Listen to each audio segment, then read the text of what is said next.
qu'un pilier de l'administration Trump a claqué la porte. C'est très important, parce qu'il a claqué la porte en raison de la guerre en Iran. Je ne peux pas en toute conscience soutenir la guerre qui continue en Iran. Ces mots sont donc ceux d'un haut responsable américain qui claque la porte en raison de la guerre en Iran. Racontez-nous cette affaire qui va faire beaucoup de bruit. Et cela montre-t-il sincèrement, profondément, que des doutes importants sont en train de se cristalliser autour du président américain?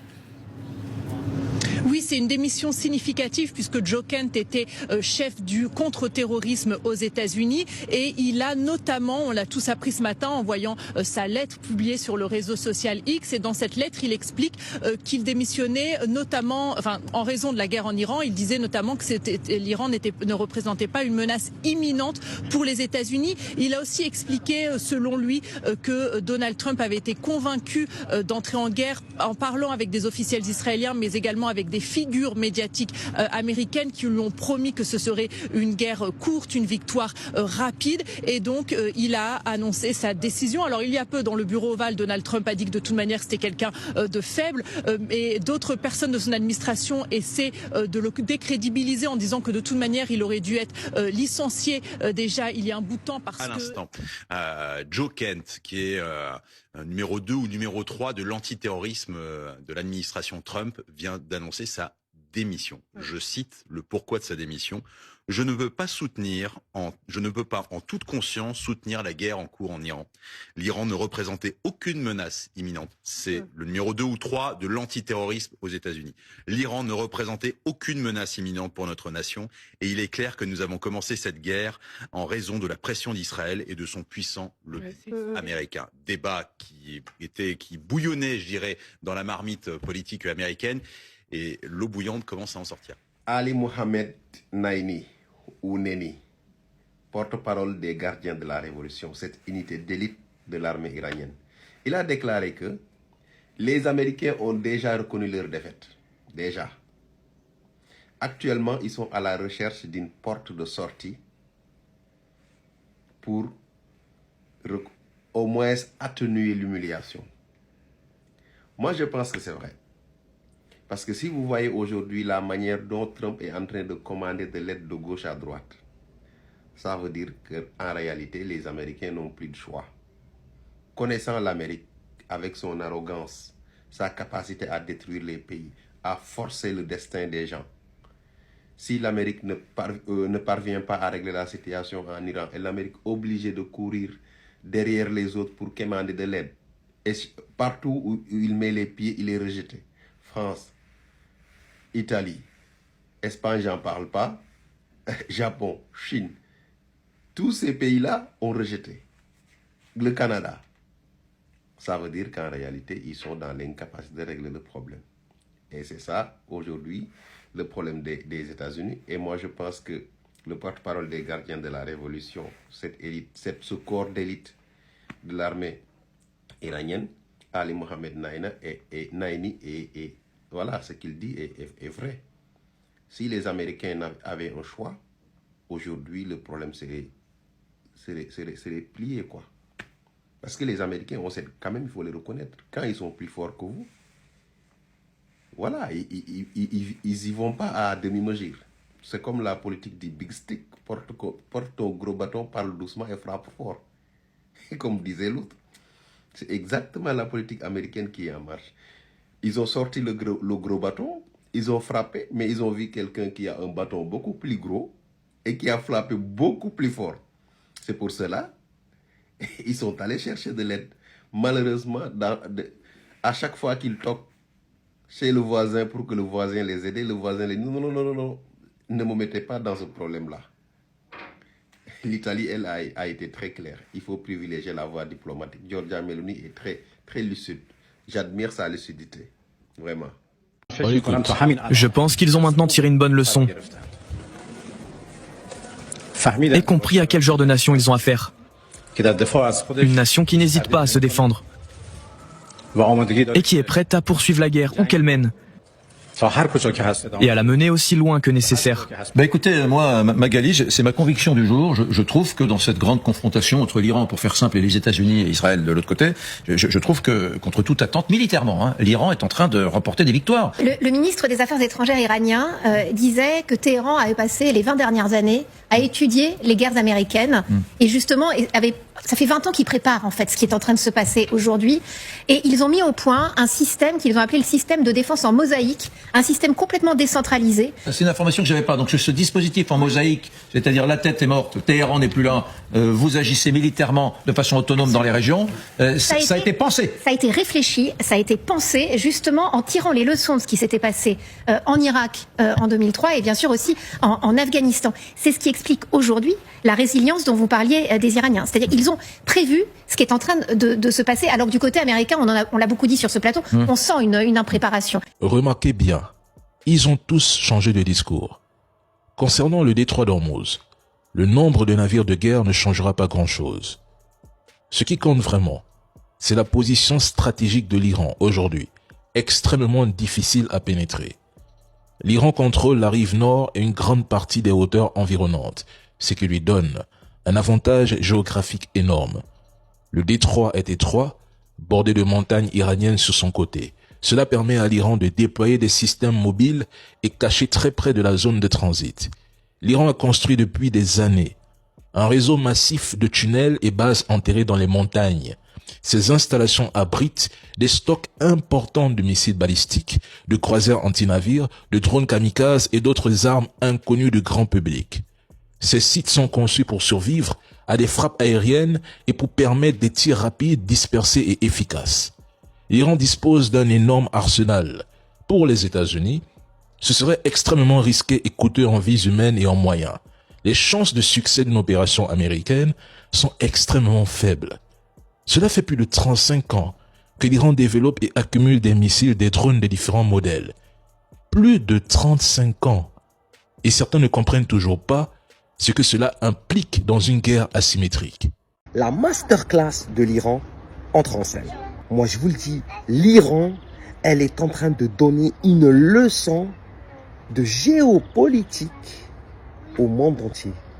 L'Iran, elle est en train de rentrer en force parmi les grandes puissances. Personne n'arrive à les arrêter. Qui sème le vent récolte la tempête. Souvenez-vous, il y a 2 semaines, il a dit ceci. People are asking me, please, please, please, Mr. President, we're winning too much. We can't take it anymore. Et voilà, l'Iran vient de répondre à cette prière. Puisque vous ne supportez plus les victoires, préparez-vous à un échec cuisant dans le détroit d'Ormuz. Et pour être précis, voici ce que Téhéran a posé sur la table le 12 mars pour un cessez-le-feu. 3 points. 1. La reconnaissance des droits légitimes de l'Iran. 2. L'indemnisation par les États-Unis et Israël des pertes iraniennes. 3. Un garantie internationale pour que ces 2 pays n'attaquent plus jamais l'Iran. 3 conditions tout à fait raisonnables. La règle est simple. Tu attaques, tu casses et tu paies. Mais les États-Unis ne peuvent pas accepter. Pourquoi? Parce que ce serait une humiliation, un suicide politique même pour Trump. Vu de Washington, accepter ces conditions, ce serait admettre la défaite. Et ça, c'est totalement impensable pour un président qui, il y a 2 semaines, affirmait gagner et même gagner trop. Et puisque vous en avez assez de gagner, alors voici venu le temps de la défaite. C'est une belle leçon perse, n'est-ce pas? Ces images, le détroit d'Ormuz, on le disait déjà sous très haute tension, eh bien la situation devient explosive. Tout navire présent ici, même civil, est susceptible d'être ciblé à tout moment. D'ailleurs, en quelques heures, 3 bateaux ont été touchés par des projectiles inconnus, dont celui-ci, regardez, c'était tout à l'heure un vraquier, un navire marchand thaïlandais a été touché près du détroit, donc le détroit d'Ormuz. Des opérations sont en cours pour secourir 3 des 23 membres d'équipage. On se rend tout de suite à Dubaï, retrouver l'une de nos équipes. Donc Elisa Cléache, vous êtes, vous, à Dubaï, pas très loin de ce détroit d'Ormuz finalement. Est-ce que vous avez plus d'informations ?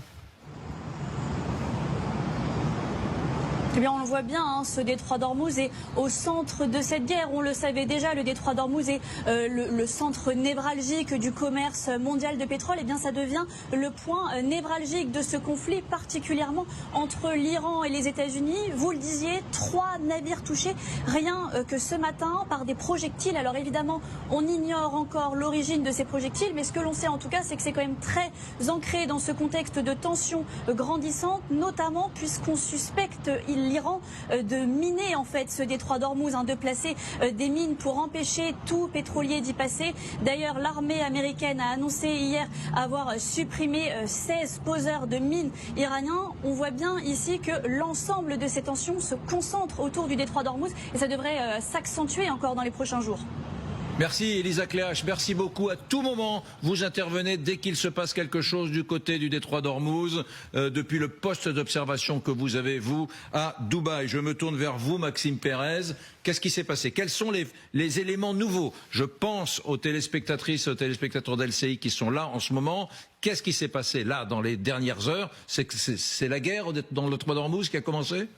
C'est un premier signal et finalement on se rend compte qu'avec un seul petit signalement, c'est-à-dire une attaque contre un pétrolier, eh bien l'Iran est capable de créer une situation de tension, une situation de tension également sur les marchés financiers.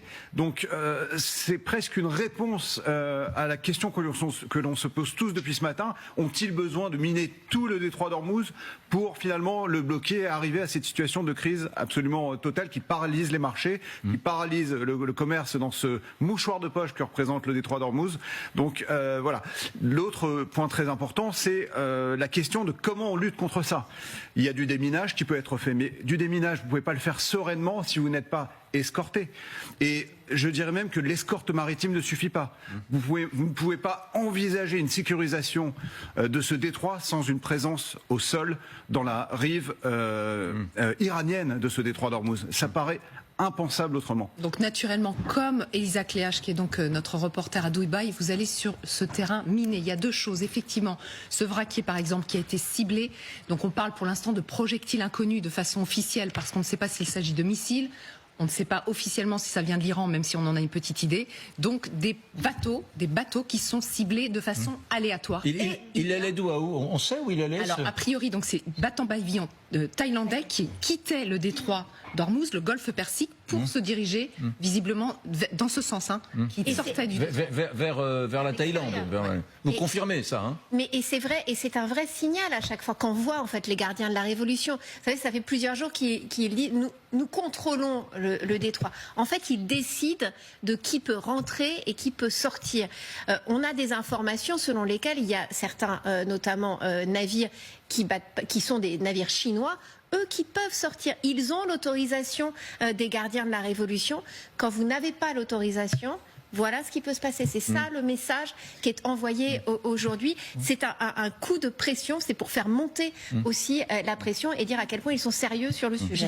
Général Dominique Delors, bon, on n'est pas surpris. On découvre ces images. Un navire civil qui transporte du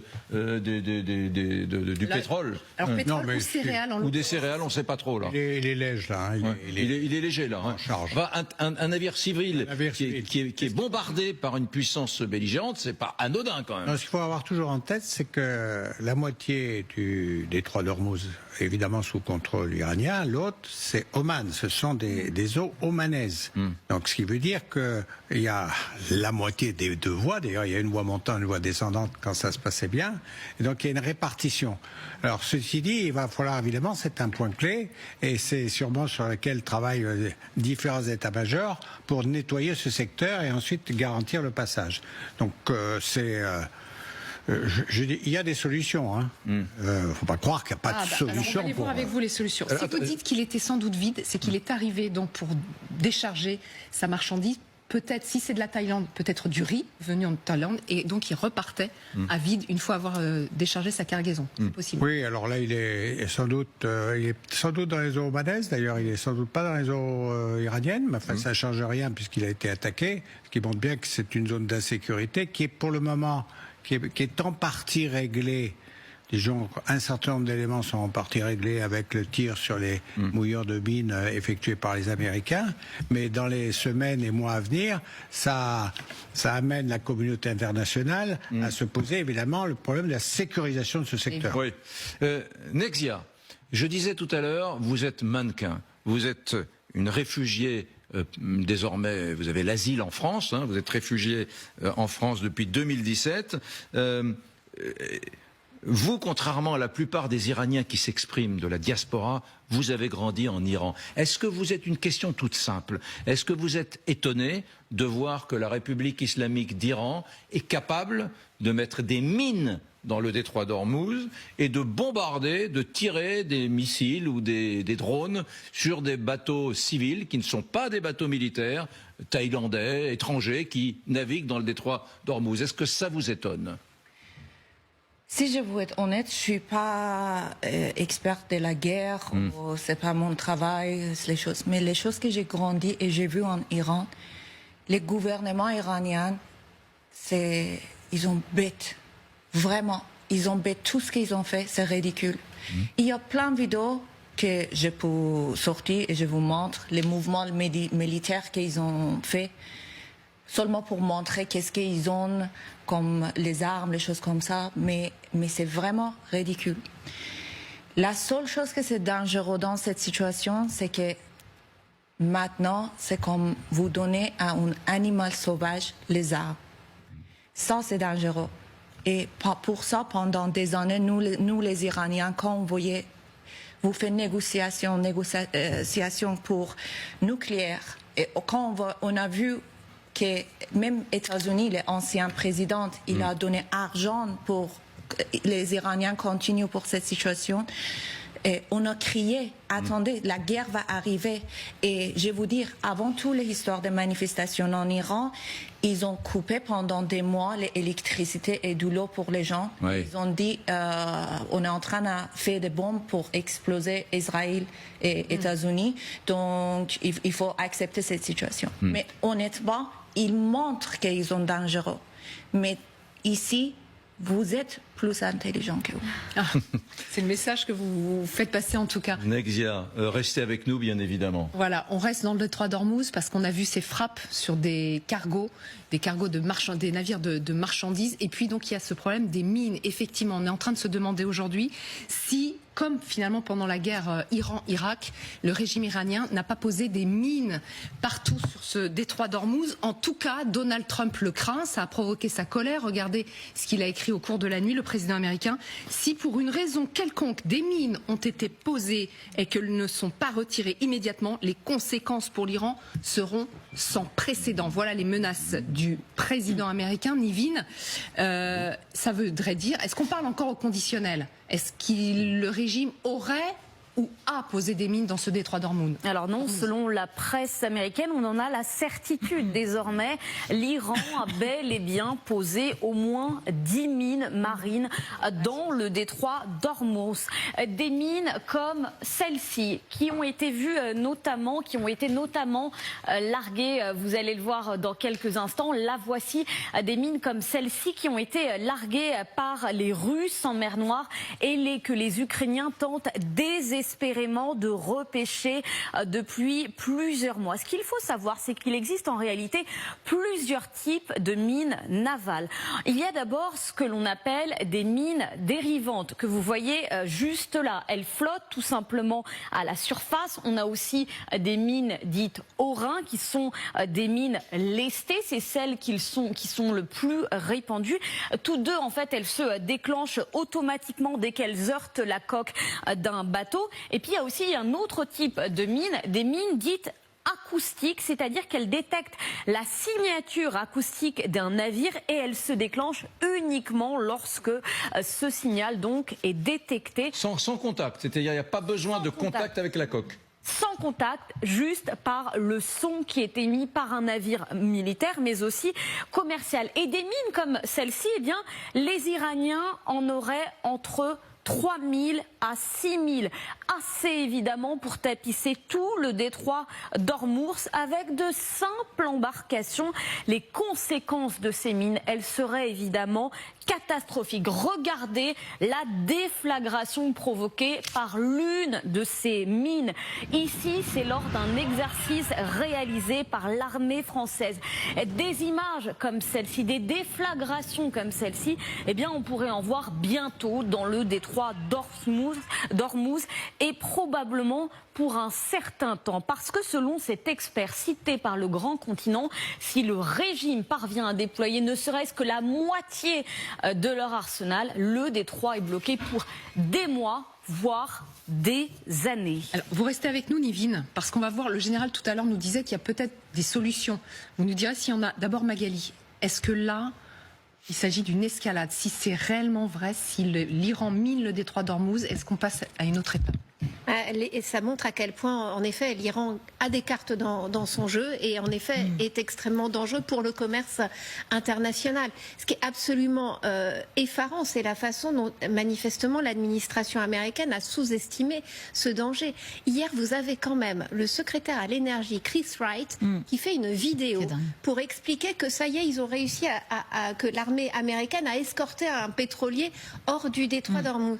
Bon, manifestement, il s'était embrouillé et donc il a retiré la vidéo. Et en fait, tout ça pour dire qu'il y a quelques semaines, il disait à Donald Trump, il n'y a aucun problème dans le détroit d'Ormuz, les prix vont peut-être un petit peu monter. Ça, c'est une réunion qu'il a le 18 février avant le début des frappes. On voit finalement aujourd'hui à quel point ils ont une capacité de nuisance considérable dans ce détroit d'Ormuz et qu'ils sont en train de faire monter la pression avec ces frappes sur certains navires. Et puis, alors c'est vrai qu'on passe à un échelon supérieur si vraiment ils sont en train de commencer à poser des mines. Après 10 mines, ça reste une façon de doser justement ce chantage qu'ils font et cette menace. C'est pas non plus complètement.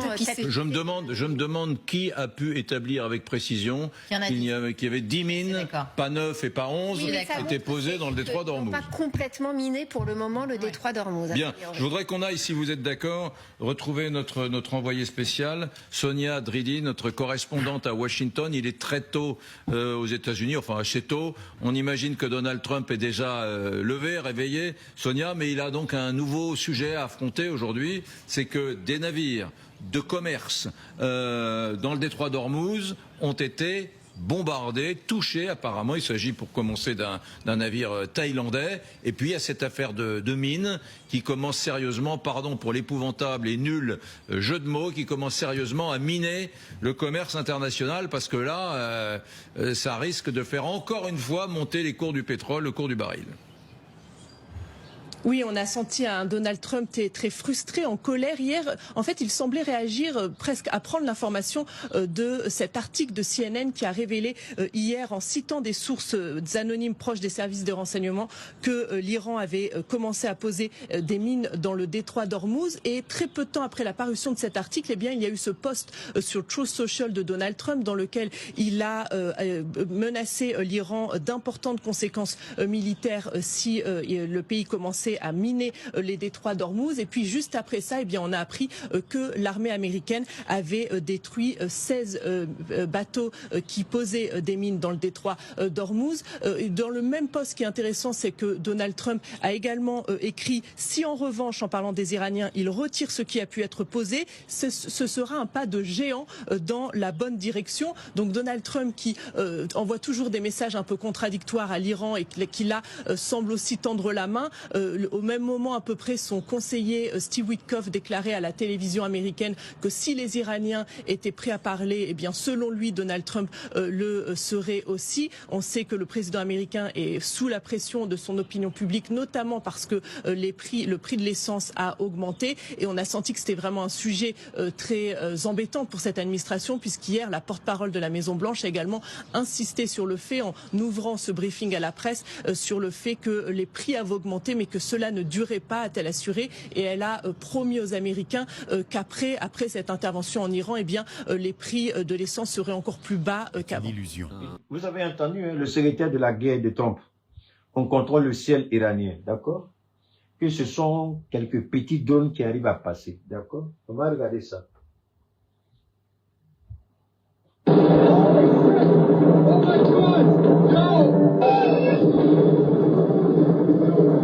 Ok, je vous laisse regarder. On est en Israël, hein?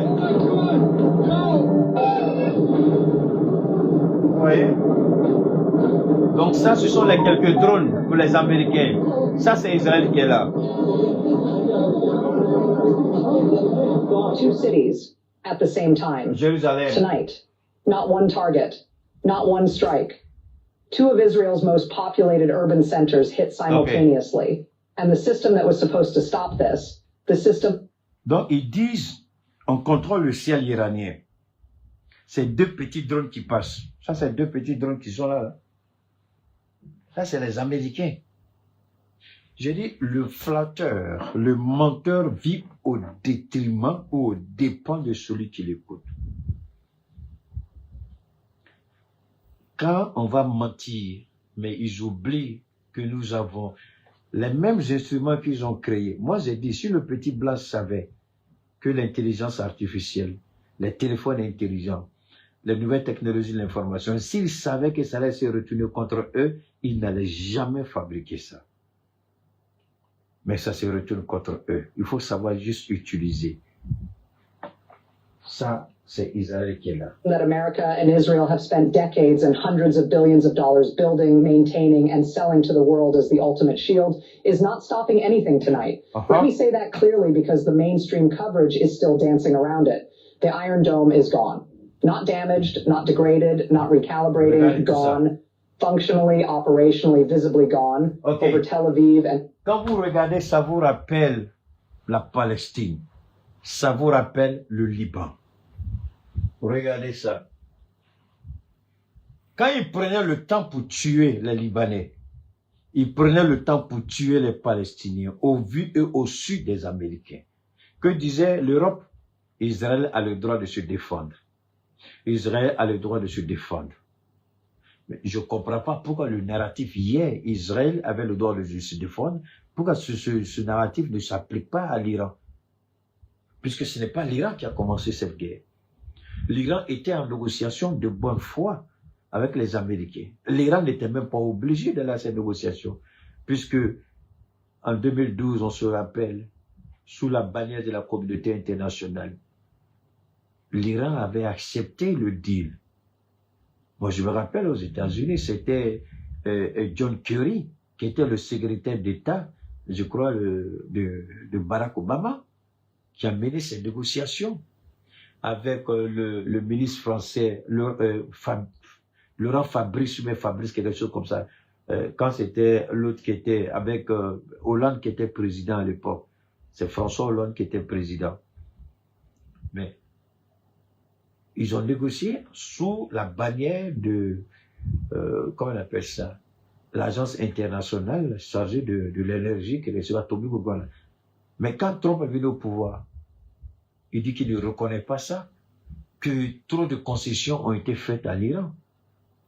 Et il a imposé de nouvelles sanctions à l'Iran, de façon unilatérale. C'est-à-dire que les gens sont malhonnêtes. Moi, je suis d'accord, comme ils disent, on n'aime pas l'Iran. C'est votre droit, je respecte ça. Mais ne venez pas nous dire que c'est l'Iran qui est responsable de quelque chose. Depuis 2012, 2014, 2012 autant pour moi, le même criminel qui est aujourd'hui Premier ministre en Israël, il allait à la tribu des Nations Unies dire que l'Iran est à 2 semaines d'obtenir la bombe atomique, la bombe nucléaire. Laurent Fabrice, merci beaucoup Marcel. On se rappelle, je vous en prie, ne soyons pas... Non, soyons honnêtes. Le même Premier ministre qui est là, en 2012, il allait à la tribu des Nations Unies. Dit que l'Iran est à 1 semaine, voire 2, d'avoir la bombe atomique. Aujourd'hui encore, c'est le même plan qu'il a présenté à la Maison Blanche. 14 ans après. Je dis bien 14 ans après. 2 semaines là, ce n'est pas encore arrivé. Pendant 14 ans, calculez, il y a combien de 2 semaines dans 14 ans? Il y a combien de semaines dans 14 ans? Calculez 14 ans. Un an, c'est 365 jours, je crois 52 semaines, si je ne me trompe pas. 52 semaines, d'accord? Par 10, ça fait déjà 520 semaines. Hein? Multipliez encore. Mais attendez. Pendant 14 ans, le régime, le pouvoir qui devait avoir cette bombe atomique n'est là. Mais alors, maintenant, la question que vous au monde devez se poser, sortons même du contexte de la guerre. Sortons du principe de la guerre. Et posons-nous la question simple. Si réellement c'est une question d'armes atomiques, si réellement c'est une question pour avoir la bombe, soyons honnêtes, si c'est pour la bombe, si c'est réellement pour la bombe, 1 an, 52 semaines, d'accord. Pardon, il faut multiplier, Pierrette. 52, il faut multiplier par 14. 1 an, 52 semaines. Multiplier par 14, ça fait combien de semaines? Alors, donc ça veut dire que depuis 14 ans, quelle bombe, si l'Iran devait avoir cette bombe atomique-là? Vous croyez que depuis 14 ans, l'Iran n'a pas encore cette bombe? Est-ce que réellement la guerre qu'on impose à l'Iran, est-ce que réellement c'est à cause de la bombe?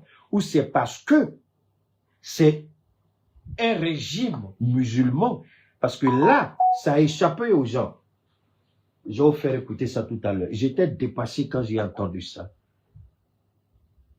C'est le responsable, mais c'est 728 semaines.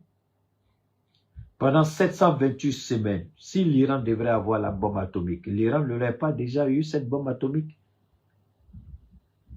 Si l'Iran devrait avoir cette bombe atomique, pendant 728 semaines, l'Iran aurait pu avoir cette bombe il y a longtemps.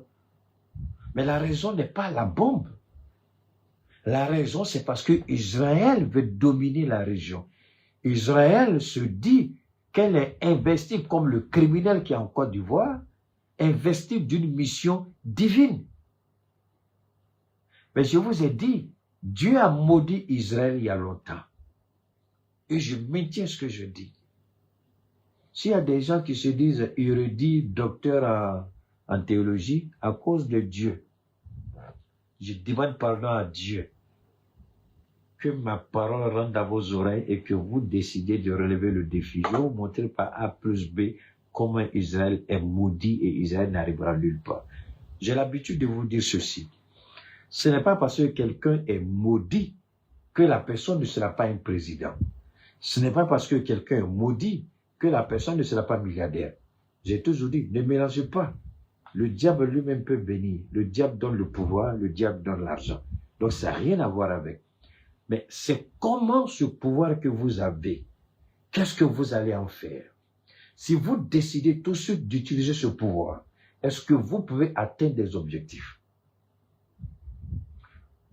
J'ai pris le cas la dernière fois du prince Ben Salman. J'ai dit à malédiction derrière lui. Mais pourtant, il est à la tête d'une fortune inimaginable, colossale. Pourquoi j'ai dit qu'il est maudit, le prince Ben Salman? Il a été incapable de battre le Yémen. S'il avait la bénédiction de Dieu, il allait battre le Yémen. Il a échoué à Yémen. Non, venez me dire que j'ai tort. Montrez-moi que j'ai tort. Pourquoi Israël est maudit? Parce que Israël n'arrivera jamais à battre l'Iran. Pas que l'Iran est un pays musulman, non. Parce que Dieu ne livrera pas l'Iran à Israël à cause des crimes d'Israël.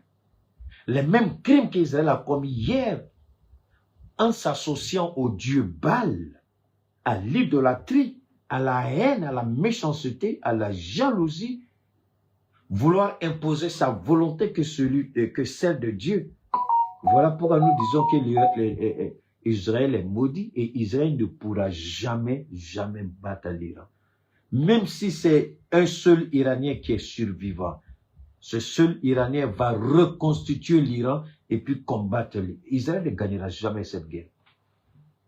Parce que vous écoutez aujourd'hui, aux États-Unis, on nous dit qu'il faut combattre l'Iran parce que c'est un pays musulman. Et qui dit ça? Le président de l'Assemblée nationale, comme chez nous, le président du Congrès, celui qui a la tête des deux chambres. Et c'est aujourd'hui qu'il dit ça. Que l'Israël, tant que c'est un pays musulman, j'étais dépassé. Je me suis posé la question, est-ce que les musulmans aux États-Unis ont entendu ça?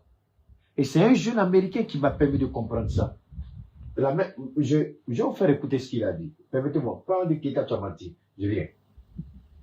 Je viens, voilà, c'est ici. Ok, c'est ça qui est là. Destruction from the sky all day long. Bon, toi, tu racontes ta vie de maître. Je vais ramener ça en arrière. Ok, ça c'est... Ok. On va écouter. Je vous permets d'écouter. Where the Democratic Senate candidate James Teller. Ok, c'est celui-là. C'est un jeune Américain que je suis beaucoup. C'est grâce à lui que je suis au courant de beaucoup de choses. Ils sont comme ça, ils ont beaucoup les podcasts, donc je le suis. Et c'est lui qui m'a permis de découvrir ça. Que cette guerre, c'est une guerre idéologique. Pas idéologique, pardon, une guerre religieuse. Qui dit ça? Les États-Unis, c'est un pays laïque. Mais qui dit ça? Celui qui a la tête du Congrès américain. Je crois que c'est Mike et quelque chose comme ça. Je dis, mais c'est pas vrai. Il dit donc, l'Amérique a tous les droits pour combattre un pays musulman. Mais pourtant, ce bâtard-là qui se dit président du Congrès américain, que font les bases américaines dans les pays musulmans? Vous voyez, c'est là que vous vous posez la question. Pourquoi l'Arabie Saoudite ne réplique pas? Quand je vous dis le prince là, c'est un Nyamoufalis, Dangaba Nofé, réfléchissez. Pourquoi Dubaï ne répond pas? Pourquoi Bahreïn ne répond pas? Pourquoi le Qatar ne répond pas? Pourquoi le Koweït ne répond pas? Mais pourtant, c'est un officiel américain qui a dit c'est une guerre de religion. On ne peut pas permettre à l'Iran de battre Israël. Parce que c'est une mauvaise religion. Qu'est-ce que l'Arabie Saoudite a dit? Zéro. Mais est-ce qu'ils n'ont pas entendu? Ils ont entendu. Mais ils ont fait comme ils n'ont pas entendu. Tout le monde a fermé ses oreilles. Alors, comme moi, je suis le baobab de Dieu, je ne peux pas fermer mes oreilles. On va écouter. Je vais faire avancer un peu. Je vais faire avancer un tout petit peu sur la partie. Ok, je vais faire passer ça aussi rapidement. C'est cette partie-là qui m'a... Ok, voilà, c'est ici. Voilà. On va écouter. On va écouter. And then if Israel struck Iran first, then Iran would strike the United States. So we had to strike first. Remember, that's what he said. That's what Rubio said. Now Johnson says, actually, they declared war on us. Iran declared war on the United States, is what he says. Here, play this clip. Okay, those are sovereign territories. C'est lui qui est là. C'est lui. Voilà, voilà ça. Speaker Johnson. C'est Johnson, c'est lui qui est là. Lui. C'est si vous voulez, le président des deux chambres au niveau du Congrès, Sénat et puis la Chambre des représentants. C'est lui. On va écouter ce qu'il a dit. US, they have declared war on us. I don't believe in the semantics. We've talked about the language. Il dit c'est l'Iran qui a déclaré la guerre aux États-Unis. Vous voyez, voilà la première puissance économique. Mike Jones, merci beaucoup Marcel. Voilà la première puissance économique des officiels qui montent. Et moi, je ne regrette pas d'avoir plié mes bagages et dire que c'est un pays de merde et que je ne veux plus rester là-bas. Je ne regrette pas un seul instant d'avoir pris cette décision. Des gens comme ça, vous écoutez ça, vous vous posez la question, où est-ce qu'on va? Tant que vous avez des gens comme ça, là, est-ce que vous pensez que la paix mondiale n'est pas menacée? Quand vous avez des menteurs, des manipulateurs et des corrompus, est-ce que la paix mondiale n'est pas menacée? Elle est menacée. C'est eux qui veulent nous enseigner la démocratie. Donc la démocratie, c'est un mensonge. Il n'y a rien de vrai dedans. Voilà la preuve que la démocratie n'existe pas. C'est la manipulation, c'est le mensonge. On vous ment. Comment on peut s'arrêter devant le monde et dire que c'est l'Iran qui a été le premier pays à attaquer les États-Unis, alors que les faits sont là? Comment on peut dire ça? Et puis rentrer chez soi à la maison, regarder sa famille et puis rire en est content.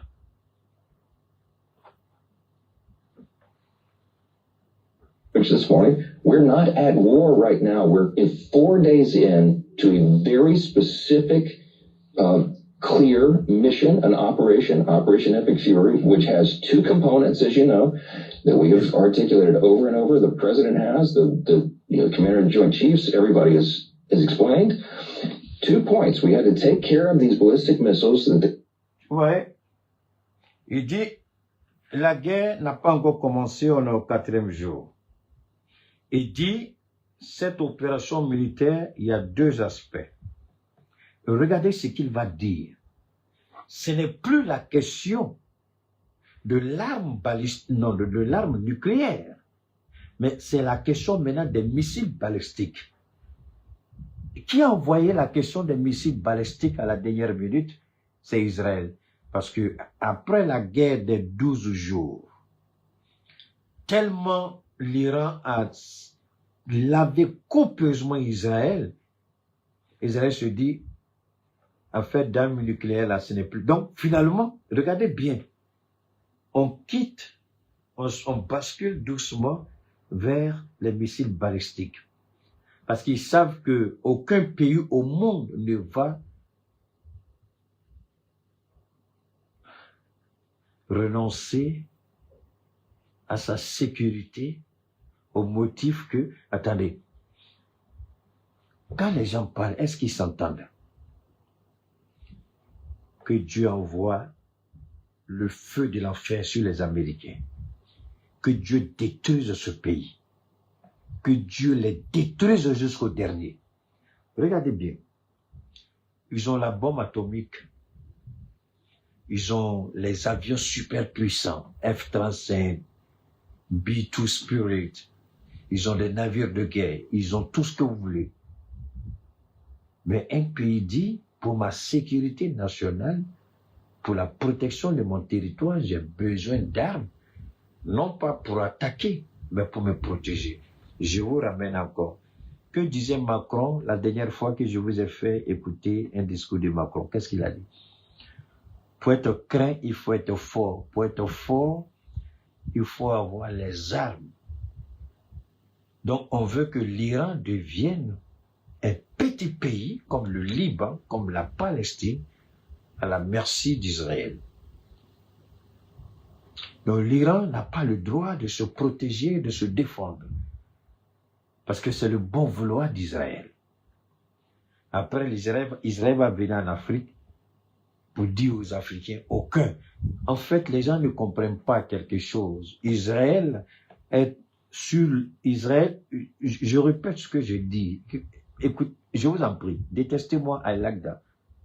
J'aime qu'on me déteste. Ça me permet d'avoir des années supplémentaires par la grâce de Dieu. Israël veut contredire Dieu. Et là, les gens ne voient pas venir. Dans la promesse d'Abraham que Dieu a eu à faire,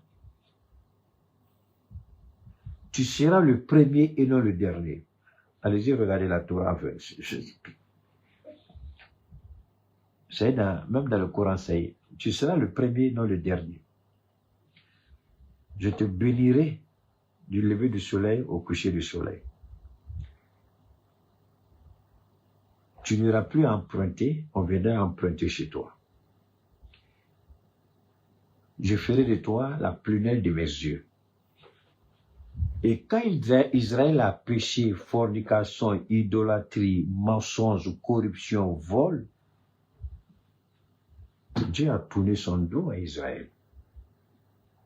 Et Israël dit, toute cette promesse-là, nous, on s'en fout de ce qu'on a fait, mais Dieu nous-mêmes, là, par notre propre force, on va récupérer tout ça.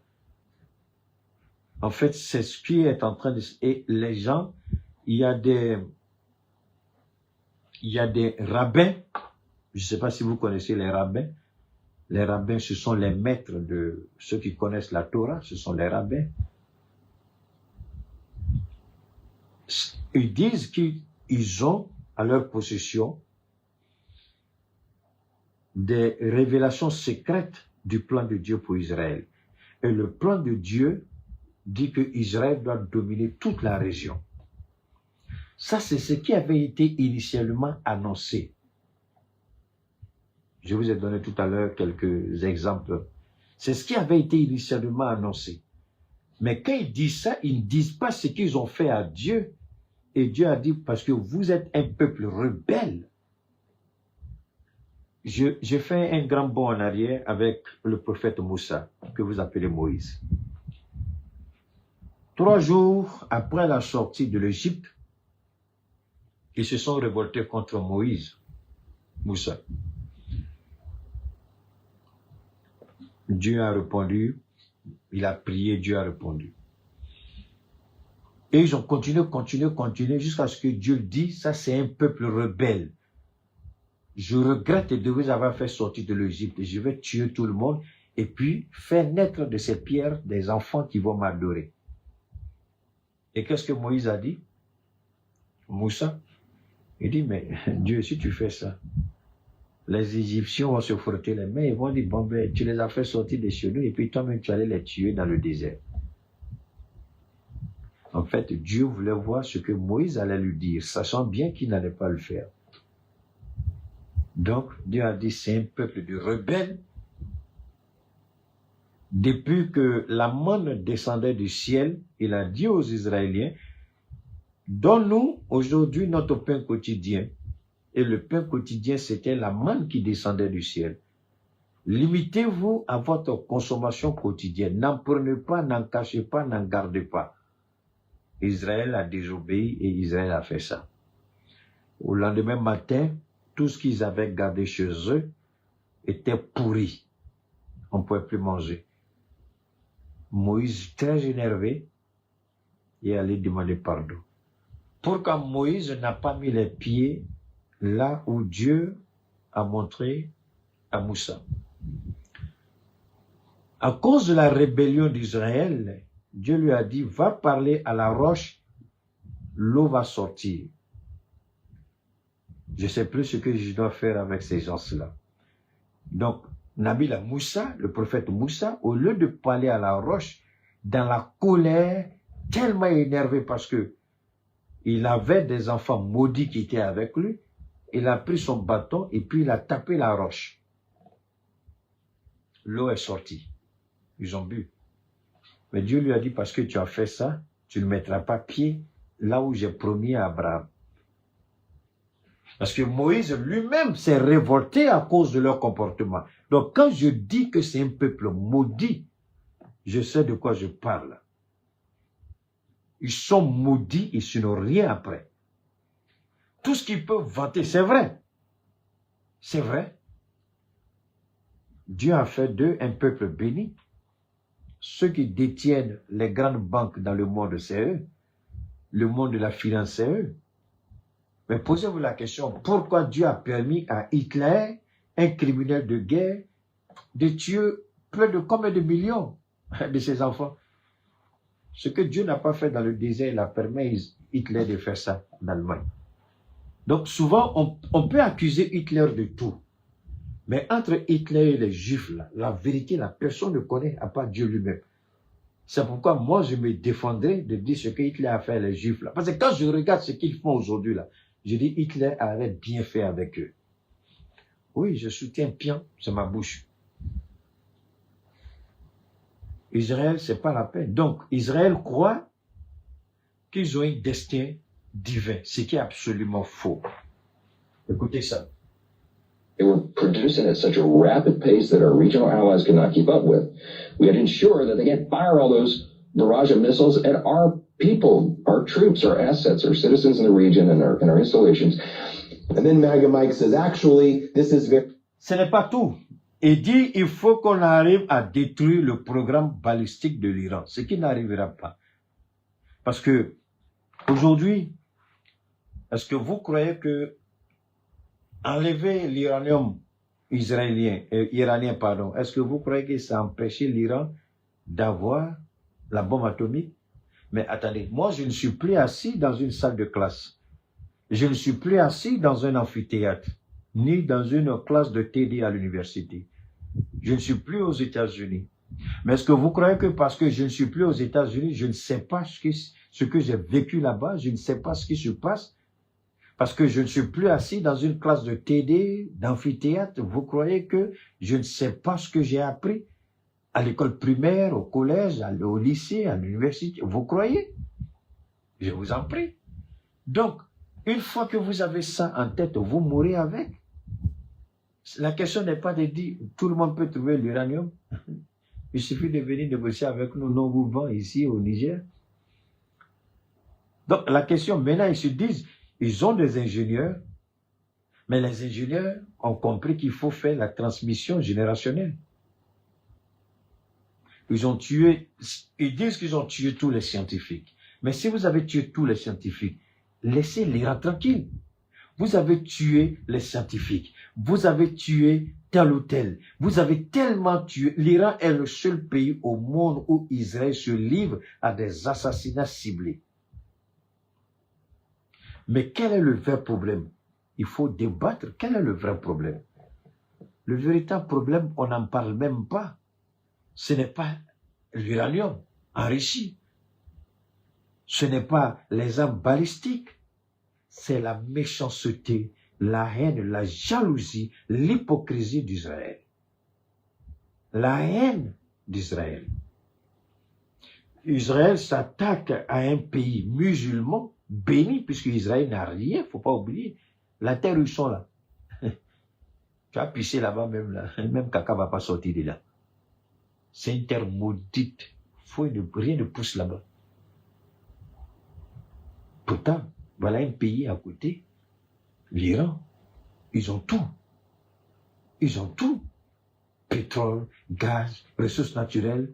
Et puis ils ont la faveur de la mer, la faveur même de l'environnement. Donc ça pose un problème. Ne croyez pas que cette guerre, c'est une guerre de ceci, de ceci. Non, non, non. Ça va au-delà de tout ça. Et Dieu sait mieux que nous tous. C'est pourquoi Dieu protège l'Iran. Et Dieu ne permettra pas à ce peuple rebelle, ces criminels et ces idolâtres de gagner cette guerre. Ça n'arrivera pas. Vous allez entendre encore quelque chose qui va vous couper le souffle. Écoutons. Very biblical, and this is about a bad religion in a... Voilà. Et là, il lui donne l'explication avant de faire passer la vidéo.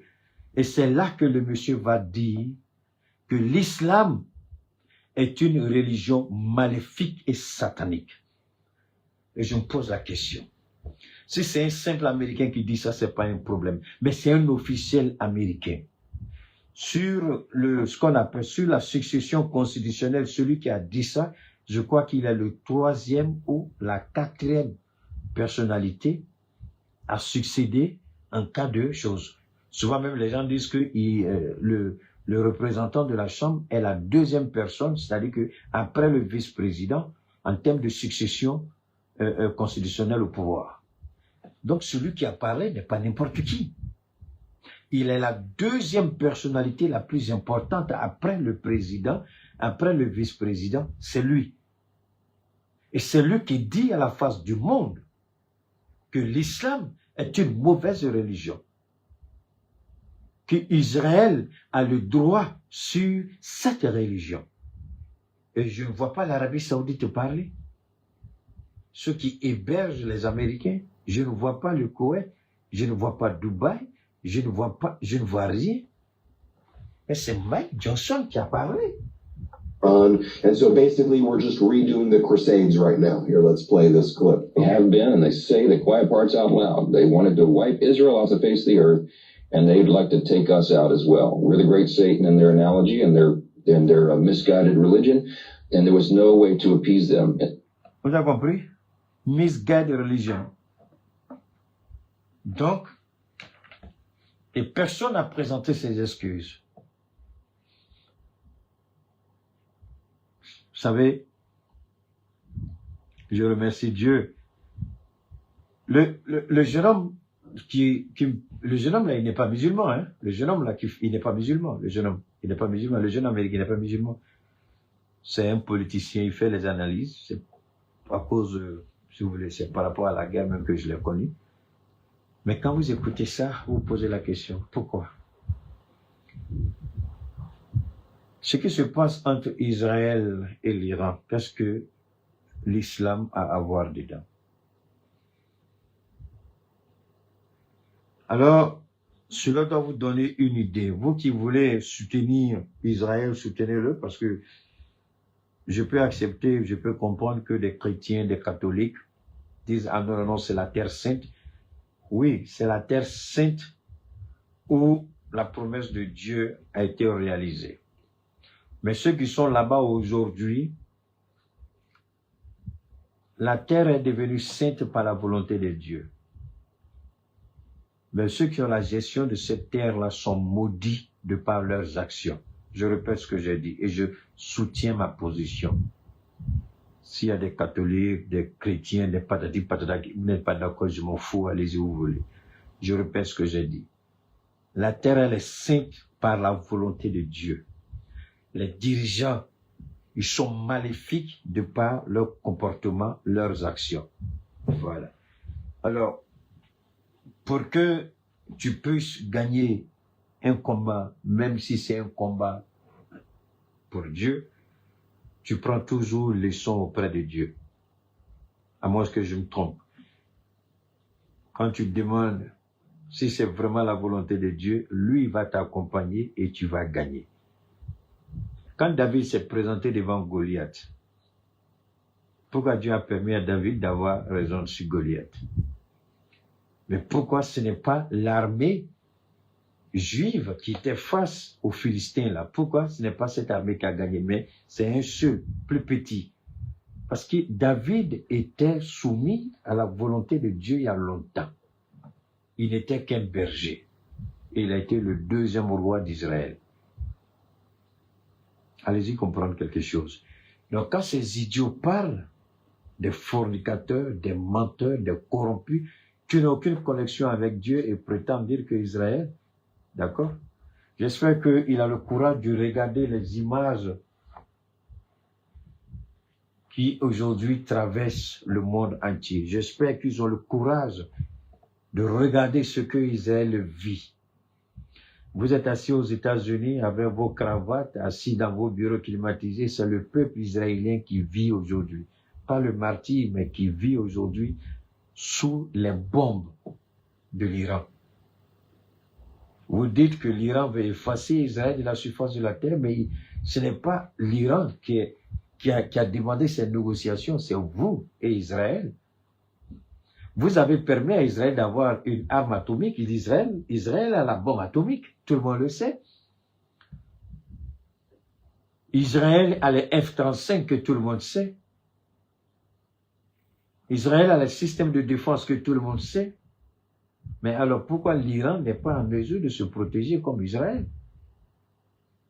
Pourquoi ne pas créer les conditions pour une paix durable entre les deux peuples que toujours d'aller de confrontation en confrontation? C'est pourquoi l'Iran a dit, je vous l'ai dit la dernière fois, cette guerre sera la dernière guerre de l'Iran. Et avec Israël et avec les États-Unis. Et aujourd'hui, il n'y a pas quelqu'un qui donne des ordres pour les frappes. Les ordres ont été donnés et celui qui a donné les ordres est mort. Donc les ordres, il n'y a pas quelqu'un qui peut aujourd'hui dire qu'il faut arrêter. La seule personne qui peut dire d'arrêter, c'est le nouveau guide spirituel qui sera choisi. Même pas un guide intérimaire. Donc le plan tel que dessiné par le guide Khomeini sera appliqué jusqu'au bout. Et aujourd'hui, c'est ce qui crée la panique. Maintenant, on est rentré dans la deuxième partie de notre intervention. Pourquoi il y a la panique? Parce que Il n'y a personne légitimement qui peut négocier aujourd'hui avec les États-Unis. Ils ont tué, ils n'ont pas fini de retirer des débris, les corps et du guide suprême et de tous ceux qui étaient avec lui. Quand vous envoyez une telle charge de frappe et que tout le bâtiment s'écroule, est-ce qu'il y a possibilité même de retrouver quelqu'un? Parce que finalement, tout est broyé dedans. Donc, qui va négocier avec les Américains? C'est la question. Qui va négocier avec eux? Personne. Et ceux qui donnent les ordres aujourd'hui, ils ne sont pas dehors, puisque les ordres qui ont été donnés, les centres de commandement sont des centres de commandement souterrains. Personne ne sait où se trouve. Personne ne sait qui donne. Les gens ont reçu leurs ordres et ils les exécutent. Tant qu'il y a des missiles, tant qu'il y a des drones, ils les frappent en fonction de ce qu'il a été donné comme ordre. Et aujourd'hui, l'Iran est allé à une vitesse supérieure. L'Iran dit que désormais, elle va frapper toutes les ambassades américaines dans le Golfe. La question, c'est de savoir pourquoi l'Iran veut frapper les ambassades. Et aujourd'hui, on voit des spécialistes qui viennent nous dire, depuis que le monde est monde, mais attendez, ils ont ciblé des guides iraniens, ils les ont tués. Ils les ont tués. Et vous voulez qu'ils fassent quoi? Qu'ils se taisent? Qu'ils ferment les yeux? Non. Ils ont dit que Israël va payer pour ce qu'Israël a fait. Et je pense que si l'Iran était affaibli, réfléchissons une dernière fois, si l'Iran était affaibli, est-ce que vous pensez sérieusement? Est-ce que vous pensez sérieusement que l'Iran serait aujourd'hui en mesure de continuer ses frappes? Si l'Iran était affaibli, et l'Iran était clair, pour le moment, personne n'a entendu, ni vous ni moi, personne n'a entendu dire que le missile qui a été frappé, par exemple, sur l'ambassade des États-Unis ou sur les bases américaines dans le Moyen-Orient, personne ne nous a dit que ce sont des missiles Kinjal ou des missiles CM-302 chinois. Non. Jusqu'à présent, ce sont des missiles iraniens, alors que l'Iran a reçu en quantité industrielle, en quantité énorme de missiles chinois et russes. Pour le moment, ils n'utilisent même pas ces missiles-là. Ils ont dit, les missiles que nous avons, ce sont les stocks que nous avons, les anciens stocks de la guerre des 12 jours. Les stocks qu'on avait prévus, qu'on n'a pas pu utiliser, c'est ce que nous sommes en train d'utiliser. On n'a même pas encore commencé à utiliser les nouvelles armes. Donc, on va frapper. Et là, il faut que les Américains sortent pour contredire le narratif, pour dire qu'ils n'ont pas le contrôle. C'est nous qui avons le contrôle. Mais vous avez le contrôle. Et puis, ils arrivent à frapper vos bases. Et puis, les Américains... Mais c'est ça qui me tue. Ils ne parlent même pas de ces bases-là qui sont... Ces installations qui sont détruites. Il y a 2 radars. Je crois que vous avez vu ça. Il y a 2 radars qui ont été complètement... 2 radars. Il y a le centre de commandement de la 5e flotte marine qui a été mis hors circuit. Il y a 2 radars. Je crois qu'il y a un radar, d'après ce qu'on nous a dit, qui fait 1 milliard, à peu près 1 milliard 200 ou 1 milliard 300. Hein? Donc les 2 radars sont partis. Et il y a d'autres radars encore. Enfin, qu'est-ce qu'ils ont fait? J'allais oublier. C'était une des articulations de mon qu'on appelle ça, de mon direct aujourd'hui. L'Iran a commencé d'abord à paralyser le système de défense des États-Unis dans le Moyen-Orient. Et il y a un calcul qui a été fait, je ne sais pas si je peux vous montrer le calcul, donne-moi une seconde, je ne sais pas si je peux vous montrer Il y a un calcul qu'ils ont fait, et le calcul dit quoi? Voilà. Le calcul pour un missile iranien,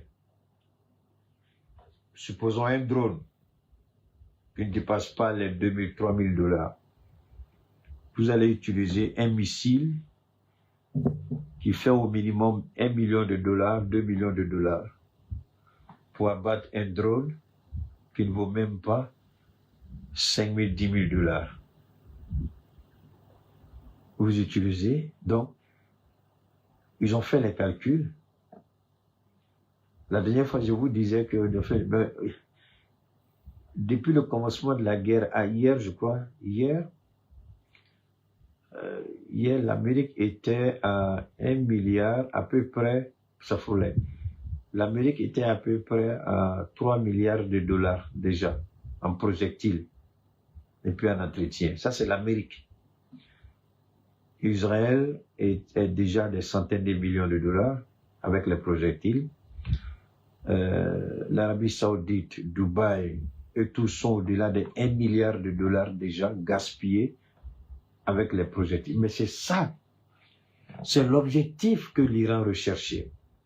C'est-à-dire, l'Iran a gardé ses missiles, je pourrais dire ses missiles stratégiques, l'Iran les a gardés et saturé les systèmes de défense avec le maximum de drones.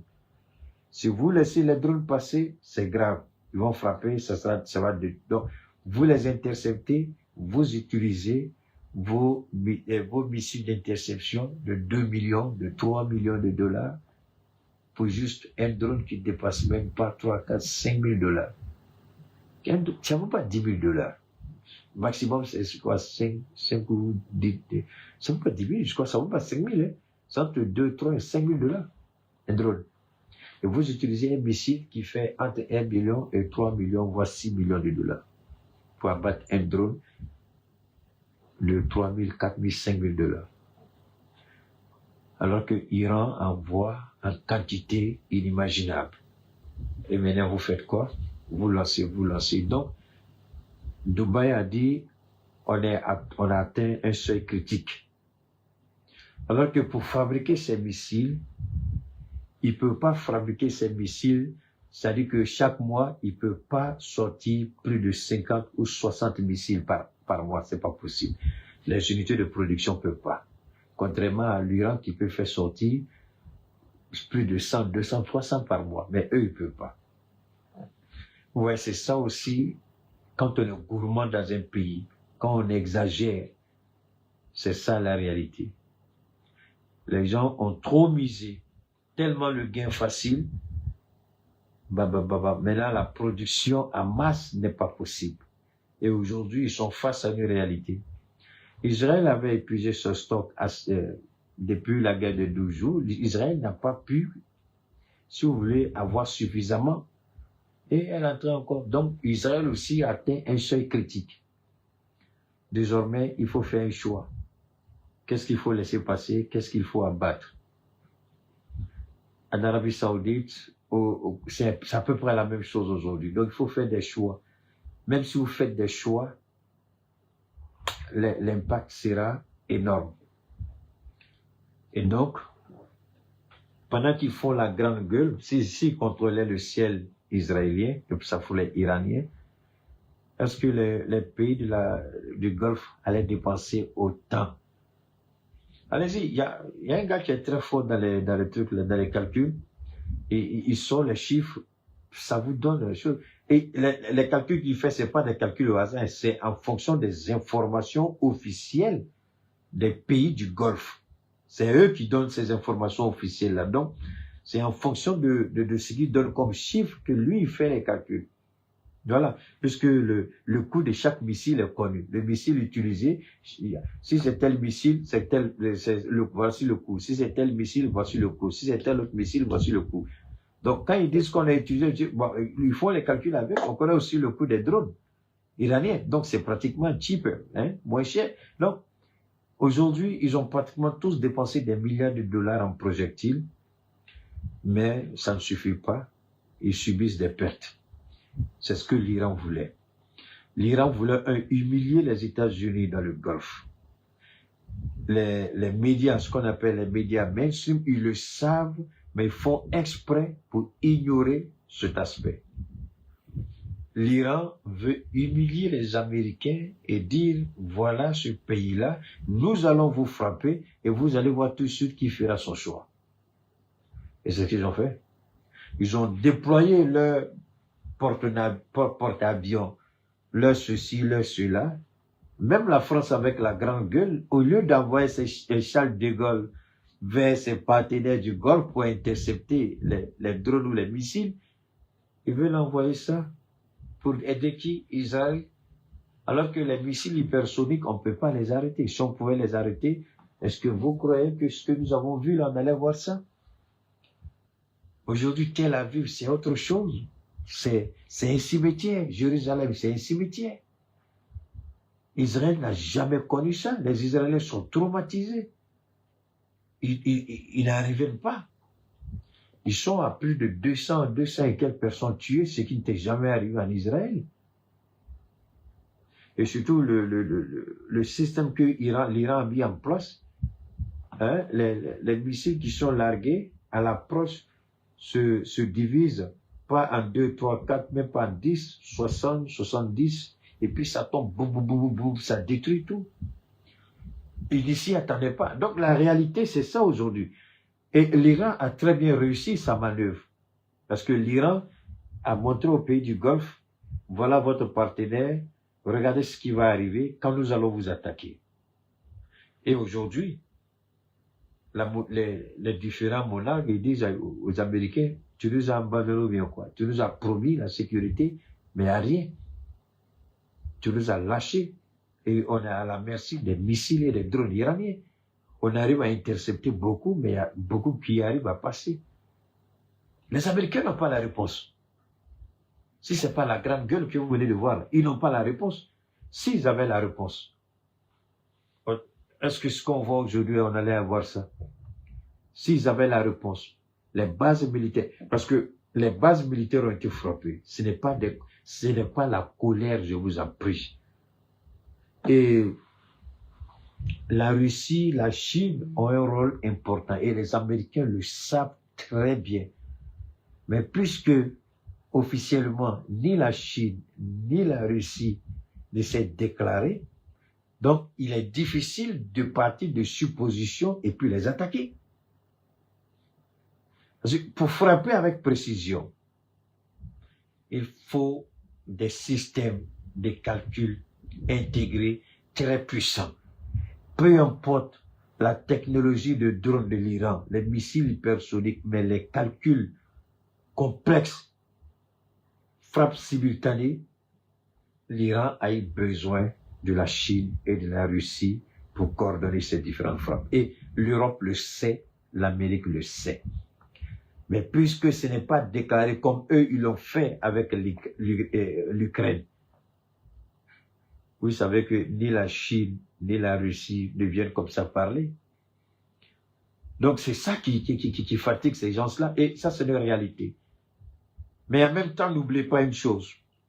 La Chine apprend de la faiblesse des États-Unis et se prépare. La Chine regarde les failles. Pourquoi la Chine envoie ses ingénieurs en Iran? C'est pour voir les failles et préparer sa guerre par rapport à... Comment on appelle ce coin-là? Hein? Thaïlande, c'est ça? Non, c'est pas Thaïlande. Comment on appelle ce coin-là? Le coin où les... enfin, si c'est pas... C'est Taïwan. Quoi? Taïwan, c'est ça? L'île de Taïwan, là. Voilà. Les Chinois regardent. Et pendant ce temps, que fait la Russie? La Russie est en train de labourer copieusement l'Ukraine. L'Ukraine a été placée, reléguée au dernier plan. Donc, tous les deux partenaires de l'Iran sont en train de gagner, chacun gagne son compte. La Chine se prépare, la Chine connaît les faiblesses des États-Unis. Et Taïwan, merci beaucoup. Et, excusez-moi, Et la Russie en Ukraine, j'ai vu que la Russie, c'est ça, ils ont envoyé à peu près, je crois la journée d'aujourd'hui, mais hier là, plus de à peu près 2000 drones avec missiles, tout ça, la plus grande offensive jamais depuis la guerre a commencé, c'était jusqu'à hier ou aujourd'hui. Pourquoi?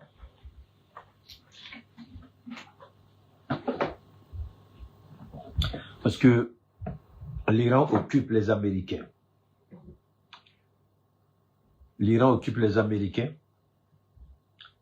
et c'est ce que Volodymyr Zelensky craignait. Et nous, pendant ce temps aussi, ici dans le Sahel, j'ai vu des exploits de nos forces de défense sur des terroristes. Mais les terroristes, ils sont idiots, ils sont bêtes. Moi, je vous ai dit, désormais, là, c'est là-bas. Vous restez ici, sinon on va vous tuer. Au moins, allez-y mourir pour une bonne cause. Peut-être on dira que vous êtes des martyrs. Parce qu'ici, là, vous mourrez, vous êtes des criminels. Hein? Allez-y mourir là-bas pour l'Iran, au moins on dira que vous êtes des martyrs. Donc, qu'est-ce qu'il faut retenir en un mot? Ce qu'il faut retenir, c'est très simple. La démocratie n'a jamais existé. C'est un leurre, c'est une manipulation. La démocratie, c'est de la merde, c'est de la bouillabaisse. Ça n'existe pas. Vous êtes démocrate, soyez fort. Vous n'êtes pas fort, vous êtes manipulé. Et ça, on le comprend très bien avec l'Iran aujourd'hui. Deuxièmement, ceux qui prétendent défendre des valeurs basées sur tel ou tel, vous regardez aujourd'hui dans cette guerre, tout est faux. Rien n'est vrai dedans. Aujourd'hui, si l'Iran n'était pas prêt, si l'Iran ne s'était pas préparé sérieusement, ce qui allait arriver allait dépasser l'entendement. Moi, je demande à nos autorités, pas forcément de faire comme l'Iran, de mettre en place, oh là là, je crois qu'elle a été balancée sur la batterie, d'accord? Je sais pas trop au niveau de... C'est fondamental. La question n'est pas de dire que l'Iran ceci, l'Iran cela. La question c'est de savoir, en toute honnêteté, l'arme de destruction massive, Saddam Hussein. C'est après sa mort, quand ils ont pris le contrôle des puits pétroliers en Irak, ils disent que l'Irak ne disposait pas d'armes de destruction massive, après avoir pris le contrôle de l'Irak.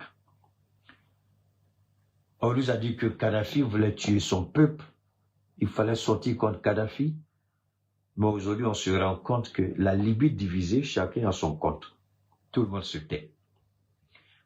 La question c'était à propos des champs pétroliers et puis régler, puisque c'était Sarkozy, régler des différends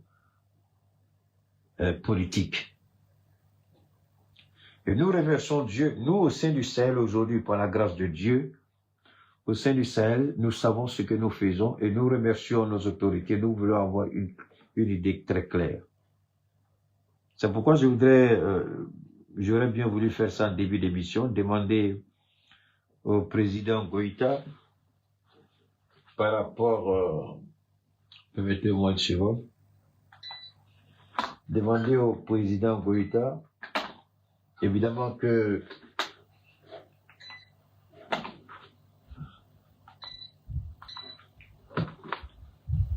nous on a avec cette histoire de carburant qui malheureusement est en train de subir encore quelques désagréments, j'aurais souhaité faire ça comme première partie de mon direct, mais c'est pas grave, je vais revenir là-dessus, je crois, dans le courant de la journée, si Dieu le veut. C'est demander à l'État du Mali de réfléchir à deux possibilités pour éviter cette situation.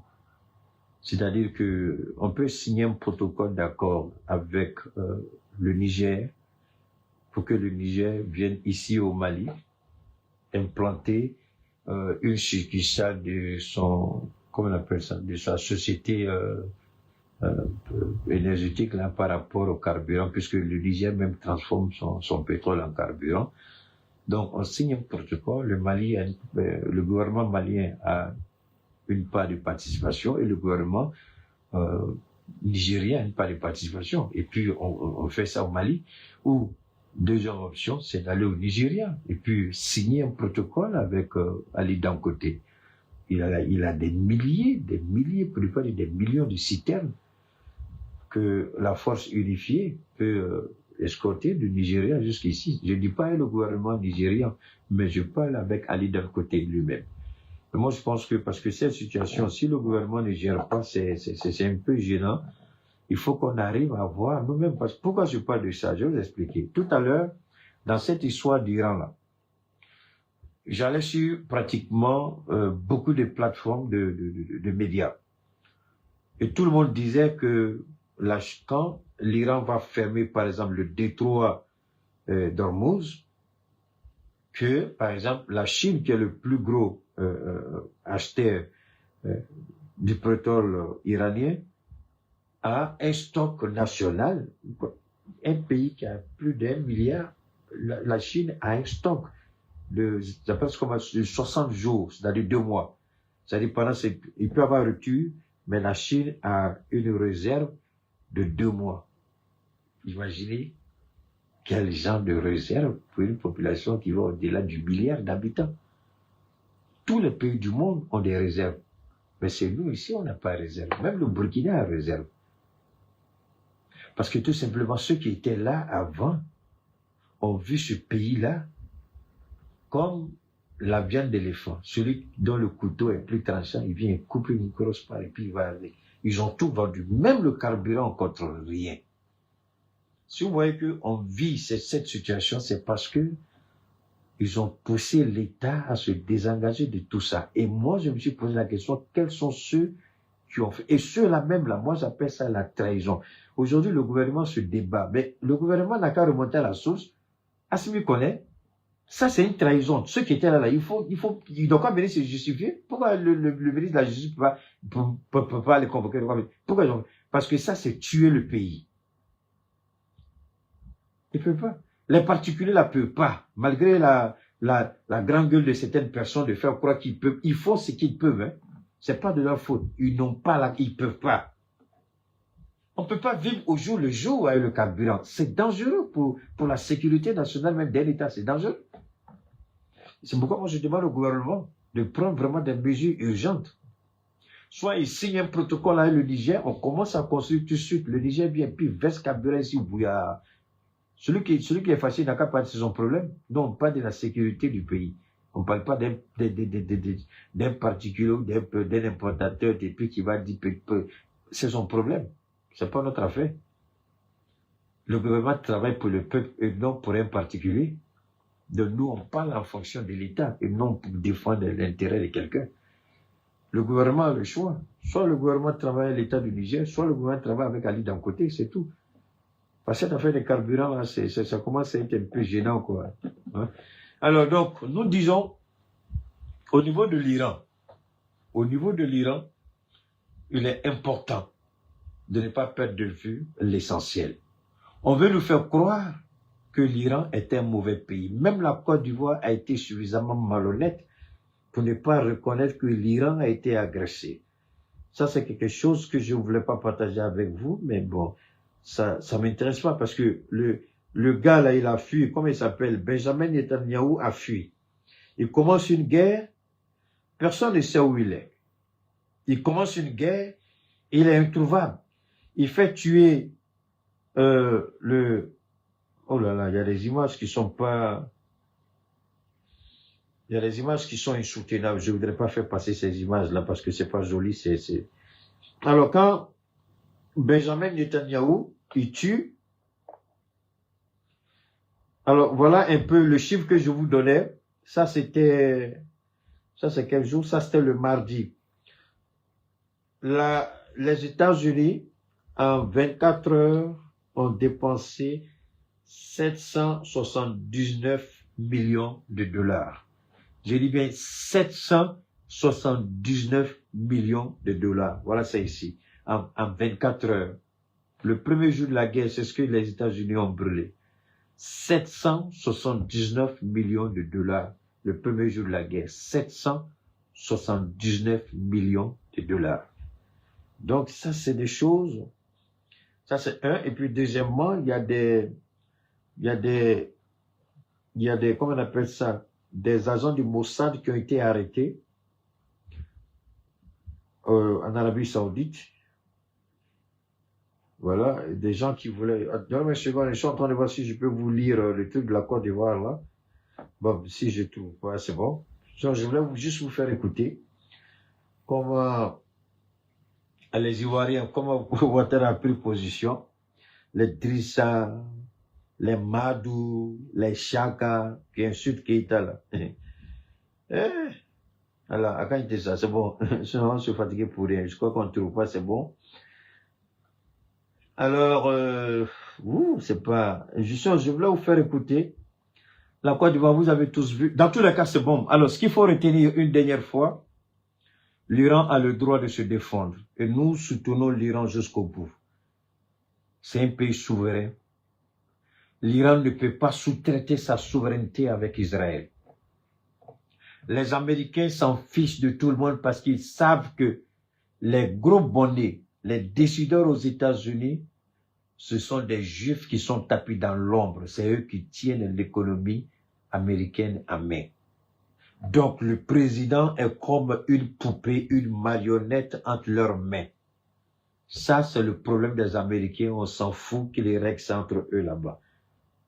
Mais ce que nous disons, l'Iran a le droit et le devoir de protéger sa population, de préserver son intégrité et de faire tout pour défendre partout où les intérêts de l'Iran seront menacés ou attaqués. Et c'est ce que l'Iran fait aujourd'hui. Aussi bien que l'Iran, nous, à notre niveau, dans nos pays aussi, c'est ce que nous faisons, nous nous organisons parce que c'est la seule chose à faire, parce que le peuple compte sur ses dirigeants. Alors, on dit à l'Iran, tu n'as pas le droit de faire ça, mais pendant ce temps, on permet à Israël de s'équiper. Le même Israël qui court pour aller aux États-Unis, et ça c'est... Le monde devait tirer les leçons de cette guerre. Le monde devait réfléchir. Est-ce que ça c'est la voie? Est-ce que ça c'est équitable? Est-ce que ça c'est juste? Un pays se lève et puis va voir les Américains. Si les Américains n'ont pas leurs intérêts avec Israël, comment Benjamin rentre dans le bureau ovale, il va faire ses conneries et tout le monde sait que c'est un voleur, un criminel, un manipulateur, un corrompu. Il rentre et puis il va mentir et puis tout de suite on attaque l'Iran. Sur quelle base on attaque l'Iran? Vous négociez avec tout le monde, l'Iran est prêt à faire des concessions parce qu'ils ont vu que l'Iran allait faire des concessions. Donc, le ministre des Affaires étrangères d'Oman, il dit l'Iran a fait des concessions importantes, ce qu'elle n'avait jamais fait par le passé. Il suffisait que les équipes techniques se retrouvaient pour discuter, pour finaliser. Et lui, il était confiant. À la grande surprise, le jour il dit ça, la même nuit, lui il dit ça le jeudi, la nuit du samedi, on attaque l'Iran. Alors, les gens, c'est pourquoi ils ont dit, qui doit faire confiance aux Américains? Parce que vous savez, ce qui est malheureux, c'est que c'est un idiot qui est au pouvoir. Et l'idiot qui est au pouvoir, il a du mal à accepter une dynamique que lui-même, en tant qu'homme d'affaires, il ne peut pas accepter. Si les gens n'ont plus confiance en vous, si vous perdez votre crédibilité, ça devient compliqué. Et aujourd'hui, les États-Unis ne sont plus crédibles. Qui va miser sur les Américains aujourd'hui? Avec ce criminel qui est au pouvoir, avec cet assassin qui est au pouvoir de Donald Trump. Qui aujourd'hui va miser sur les États-Unis? Qui? Un président qui ne respecte pas sa parole. Un président qui en pleine négociation sort et puis vous poignarde dans le dos. C'est cette réalité aujourd'hui qu'ils ont montré. Alors, ils veulent faire vivre les États-Unis des années 70, 80, 90, 2000. Oui, il faut être honnête, à cette époque-là, l'Amérique était une puissance. Une vraie puissance, mais pas aujourd'hui. Quand l'Amérique dit tu trembles. Aujourd'hui, c'est pas ça. Au lieu de s'adapter à la réalité nouvelle du monde, ils vivent encore dans le fantasme du passé. Et l'idiot est là, on a la plus grande puissance, on a la plus blablabla. Les Américains disent, mais est-ce que l'idiot s'entend parler? Tu as tout ça, et puis tu es incapable de faire capituler l'Iran. Vous êtes tout ça, vous deux vous associez contre l'Iran, vous êtes incapable de faire capituler l'Iran. C'est là que chacun devrait réfléchir sur ce qu'on écoute de la bouche de nos dirigeants. On dit ça, mais faites beaucoup attention. Faites beaucoup attention. Et aujourd'hui, moi, je suis fier de soutenir l'Iran. Et je suis heureux de le faire. Avec les moyens dont je dispose. Tels que ce que je suis en train de faire aujourd'hui. Parce que le mensonge des États-Unis, on doit être capable de dénoncer et de montrer à la face du monde que ce sont des menteurs. Ils mentent et ils manipulent. L'Iran n'a rien de tout ça. Aujourd'hui, avant que la guerre ne commence, 300 généraux à la retraite aux États-Unis qui ont honnêtement servi le drapeau américain ont dit que Donald Trump est une menace pour les États-Unis. 300 généraux à la retraite. Et aujourd'hui, le discours que vous avez écouté là, les blablabla de leur ministre de guerre là, c'est parce que les généraux sont sortis. Ils ont dit, l'Amérique n'a pas ce qu'il faut pour faire une guerre qui va au-delà d'une semaine. C'est pourquoi vous les entendez dire, Trump dit, la guerre va aller aussi longtemps que possible. Ils ne peuvent pas. C'est faux. Ils n'ont pas la réserve de munitions nécessaire pour faire ça. Et comme Trump, je vous le dis, je le répète, c'est un gars qui n'a pas honte, c'est un idiot. Si il pouvait la demander cesser le feu, puis l'Iran a rejeté. La prochaine fois, il ne va pas dire cesser le feu. Trump, tellement qu'il est bête, il a honte parce que aujourd'hui, mercredi, enfin, on est déjà minuit dans ce cours, voilà. Hier, mercredi, il y avait une réunion importante à la Maison-Blanche. Il devait être briefé et par le secrétaire de la guerre, le ministre de la guerre, et par le chef d'état-major des forces armées américaines. Ils étaient dans ce qu'on appelle le briefing room ou bien le situation room, c'est-à-dire à la Maison-Blanche, il y a un endroit où, quand le pays en guerre se retrouve pour discuter avec voilà, les officiers supérieurs de l'armée, tout ça. Et pendant que les gens étaient prêts, ils voulaient faire le briefing, Donald Trump est sorti de la salle. Je répète, Donald Trump est sorti de la salle de réunion. Enfin, c'est pas une salle de réunion, mais c'est là, on appelle ça situation room. Il est sorti pendant 23 minutes. Pendant 23 minutes, le ministre de la guerre l'attendait pour faire le point. Le chef d'état-major des forces armées l'attendait pour faire le point. Pendant que ses collaborateurs, Donald Trump est sorti très énervé, très remonté. Il voulait, je crois qu'elle est venue, il voulait lancer un tweet. Si mes informations sont correctes, ils lui ont dit de ne pas faire. C'est là, on lui a dit que l'Iran a frappé l'ambassade des États-Unis à Riyad, c'est-à-dire en Arabie Saoudite. Et très remonté, on lui a dit, il faut avoir la maîtrise, ne réponds pas, ne dis rien. C'est là qu'il a envoyé le titre que vous connaissez. On va montrer le feu à Iran, blablabla. Il a raconté plein de conneries. Les gens lui ont dit, tu n'aurais pas dû faire ça. Mais en réalité, l'Amérique ne dispose pas aujourd'hui de munitions suffisantes pour continuer la guerre au-delà de 1, 2, 3 semaines. Parce que quand vous faites la guerre, il y a un niveau qu'ils appellent emergency, quelque chose comme ça. Vous ne devez pas, parce que si vous utilisez tout et que la situation dégringole, quelle réserve vous avez pour agir? Rien.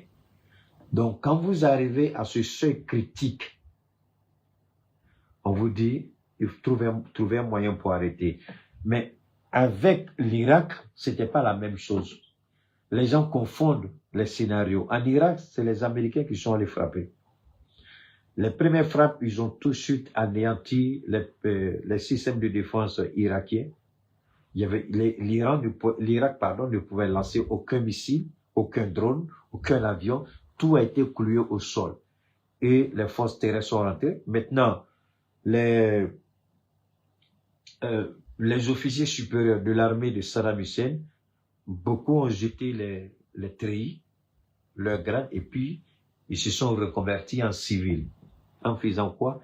En créant des milices, puisqu'ils savaient où se trouvaient les dépôts d'armes.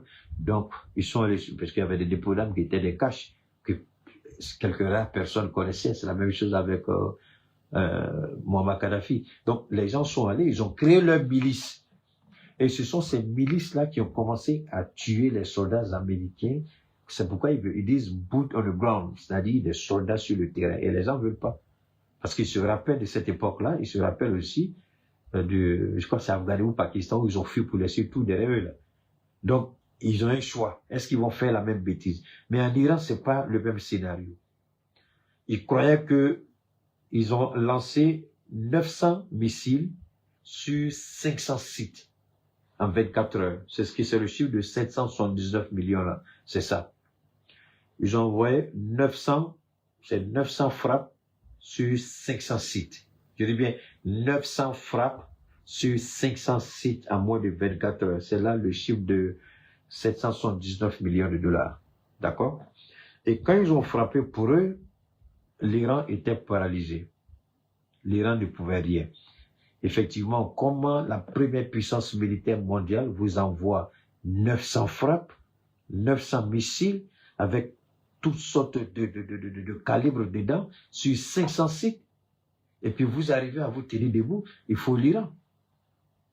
Alors la question c'est de savoir, est-ce que les gens savaient réellement où se trouvaient les armes iraniennes? Est-ce que ce qu'ils ont vu là, c'est réellement ça? Est-ce que l'Iran n'a pas doublé tout le monde? Et c'est ça qui fait mal à Trump. Comment on a fait tout ça? Parce que 1 milliard le premier jour, et ils ont la force, la capacité de réagir. Alors c'est ce que je vous ai expliqué dès l'entame de mes propos. Il y a un testament posthume qui a été laissé. Et le testament posthume, c'est de continuer la guerre jusqu'à ce que Israël soit complètement désarmé. C'est-à-dire Israël va utiliser tout ce qu'elle ou il a comme... C'est ce que nous voyons aujourd'hui. Hein. Israël ne peut plus. Est-ce que les Américains vont risquer leur propre sécurité et protéger Israël au risque de protéger des citoyens américains? Parce qu'aujourd'hui, le Pentagone a fait un briefing. Ils ont dit que l'Iran se prépare à frapper le territoire américain. Et ça a beaucoup gêné Trump. Il dit que l'Iran se prépare à frapper. Donc tous ces narratifs qui sortent là, il y a un but, il y a un objectif. Est-ce que je peux demander à chacun de vous, je ne suis pas détenteur de la vérité, mais réfléchissons de la manière la plus saine. Est-ce que l'Iran n'a pas le droit de se protéger face à un État qui tue tout le monde? Ça fait combien d'années Israël bombarde et tue des Palestiniens? Ça fait combien d'années Israël bombarde et tue des Libanais? Donc si aujourd'hui il y a un pays qui est en train de rendre la monnaie à Israël, on ne peut qu'applaudir et demander à Dieu de soutenir l'Iran. Mais ce n'est plus l'Iran seul. Le Hezbollah est rentré dans la danse. Les Houthis du Yémen sont rentrés dans la danse.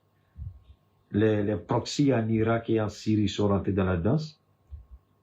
Et c'est eux qui ont commencé, c'est pas seulement là-bas, il y a des pays où, au Pakistan aussi, ils ont essayé d'attaquer le consulat, je crois qu'ils ont mis le feu là-bas.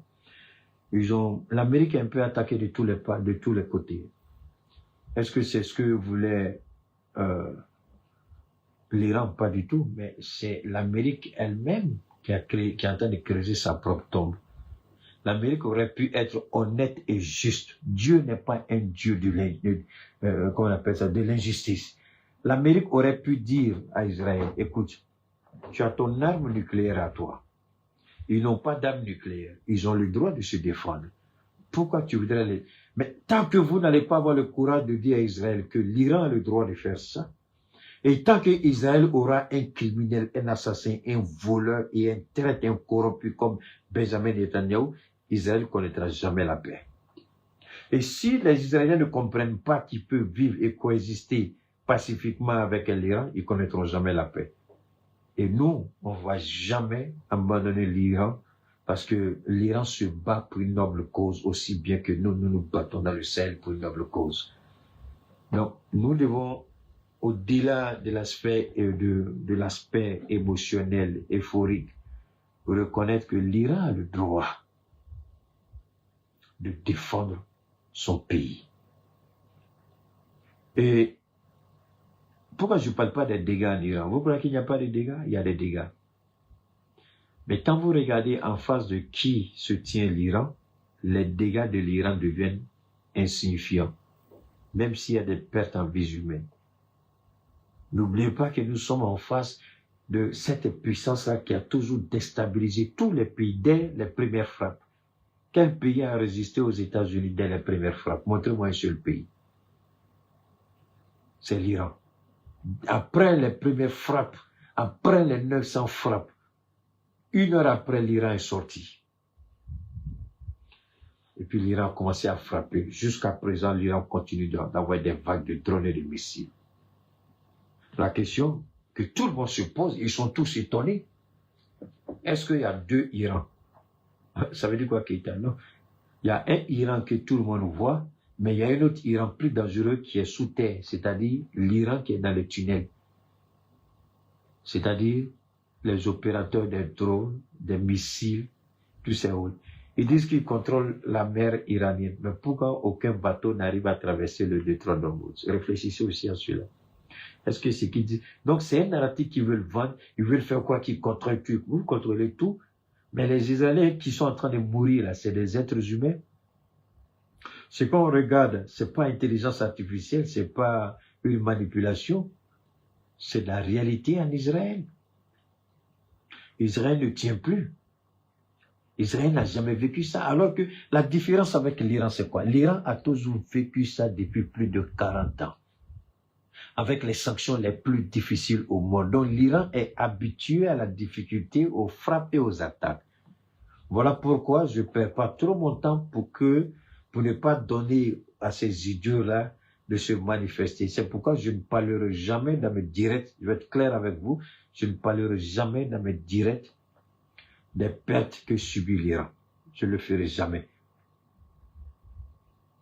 Ce que je verrai, ce sera pour moi et moi seul.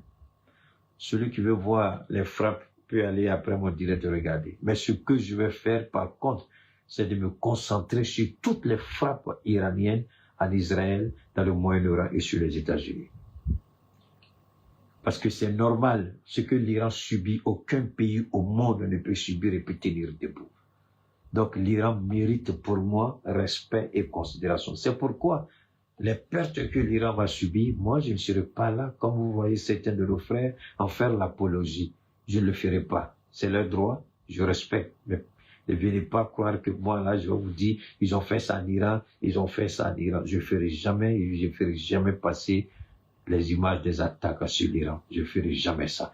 Par contre, en Israël, je le ferai. Ah, c'est pas juste, c'est comme ça le monde est fait. Voilà. Ils se sont associés contre l'Iran. Je m'associe aussi à l'Iran. Et puis, je mène ma communication à ce niveau. Voilà. Donc, je remercie les uns et les autres. Merci à toi, Hirsch5SH. Merci beaucoup. Merci infiniment. Merci infiniment à tous, du côté de YouTube. Merci à tous. J'ai pas lu les commentaires sur YouTube, comme s'il y a les Drissa, pas souvent lu les commentaires sur YouTube, les Drissa, les Chaka, ils m'insultent là-bas, donc souvent je vais pas regarder. Donc on garde le contact, les gars. Oui, j'avais promis de parler des produits, je vous en prie. On va le faire, hein, le direct d'aujourd'hui, on va commencer avec ça, si Dieu le veut bien, d'accord? Merci infiniment à toutes et à tous. Ceux qui ont déjà reçu les informations, je vous en prie, faites rapidement le paiement. Sinon, le week-end, là, tous ceux qui ne feront pas de paiement, on va les mettre dans les archives. Les gens ont commencé, il y a eu beaucoup de paiements aujourd'hui. Donc, je laisse jusqu'à ce week-end. S'il n'y a pas de paiement pour ceux qui ont déjà reçu les informations, je mets tout ça dans les archives. Ça veut dire que je ne vais plus regarder et puis je continue à les nouvelles personnes. D'accord? Quand vous serez prêts et que vous allez faire le paiement, vous m'envoyez les différentes captures d'écran et puis on prendra votre commande en charge. Merci infiniment à toutes et à tous. Que Dieu veille sur le peuple iranien. Que Dieu veille sur nous au sein de l'AES. Ouais, on a beaucoup de choses à dire, mais bon, l'actualité, on est un peu consommé avec ce qui se passe de l'autre côté. Hein? Alors, merci à toutes et à tous. On garde le contact et à très bientôt.